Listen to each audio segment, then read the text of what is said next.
Well, there you have it. I pressed the wrong button and messed up the video. Oops. It happens. Well, that's his truck. The inside, well, here, I'll make a better view, I guess. It ain't the best, but it's, I guess, something. It ain't a whole hell of a lot of anything. Here, it's this way. There we go. Just your everyday, not luxury, obviously. Nothing special, as you can tell. Oh shit, sorry. I gotta learn how to use a camera properly. Well, that's all of it for now.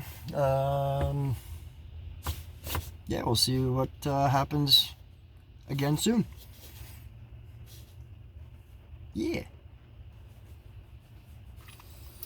Possibly end up taking off on the bike and seeing where I can go with that.